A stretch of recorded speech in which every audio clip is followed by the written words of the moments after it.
Ok, vamos a empezar con una nueva demostración de Tkinter. En esta ocasión crearemos una calculadora básica, una calculadora que permite al usuario escribir dos números y se pueden realizar las cuatro operaciones aritméticas básicas: sumar, restar, multiplicar y dividir. Además, el resultado se mostrará en la parte inferior, en este campo de texto.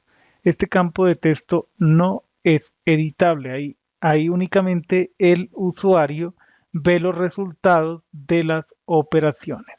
Muy bien, entonces ya tenemos este mockup y a partir de aquí podemos empezar a crear la aplicación en Tkinter. Muy bien, entonces vayamos hacia Visual Studio Code. Vale, ya estamos dentro de el editor. Vayamos hacia el panel de exploración de archivos. Podemos presionar Control Shift E. Ahí está.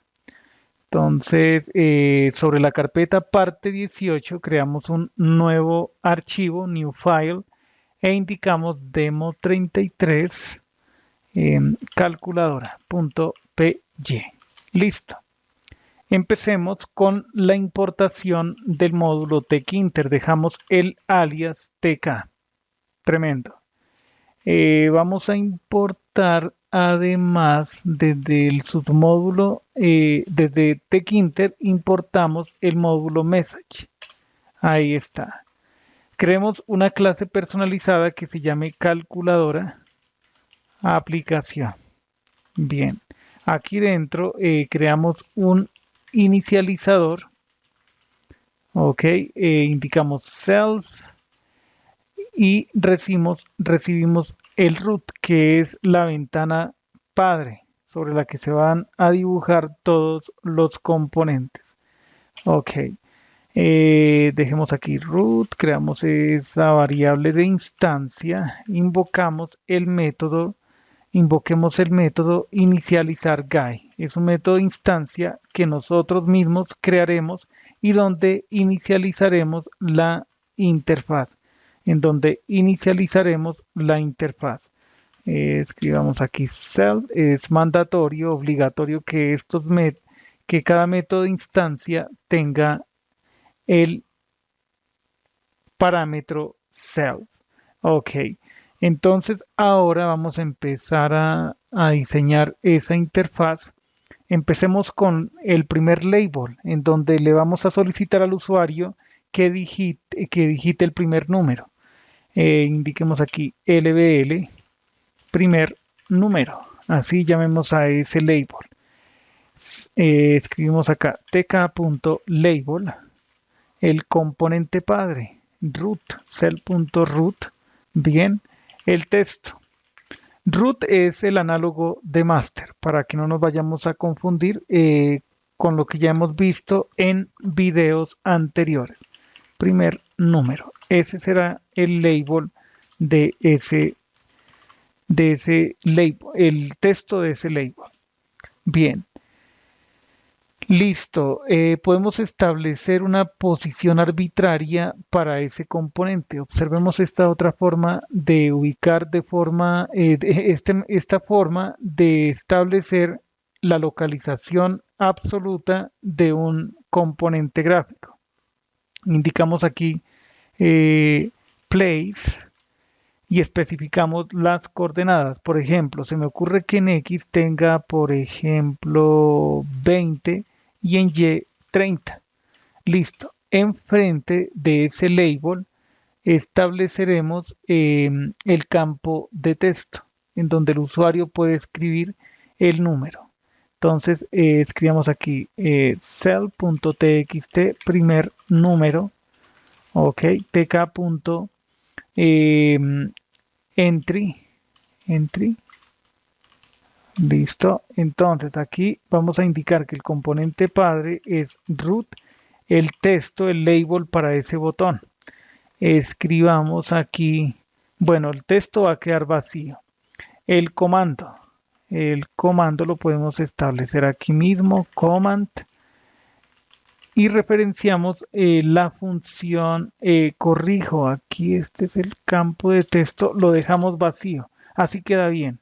Entonces establezcamos la posición. Estaba pensando en el botón.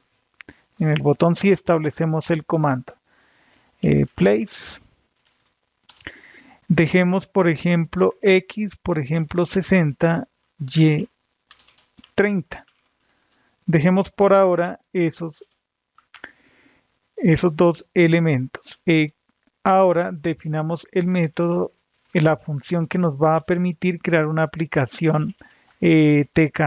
Utilizamos la clase TK, indiquemos un título, aquí escribamos calculadora, un tamaño, aquí usamos el método geometry y escribimos, por ejemplo, 350 de ancho por 300 de alto. Luego podemos cambiar ese tamaño. Creemos una calculadora. Decimos aquí calculadora, aplicación, pasamos el root. Bien.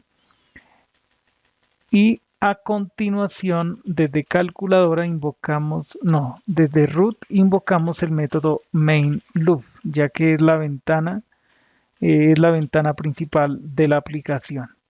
Aquí no estamos realizando herencia de la clase frame, como en los casos anteriores. Estamos omitiendo ese paso, por lo tanto no podemos invocar main loop sobre calculadora, para que quede claro. Listo.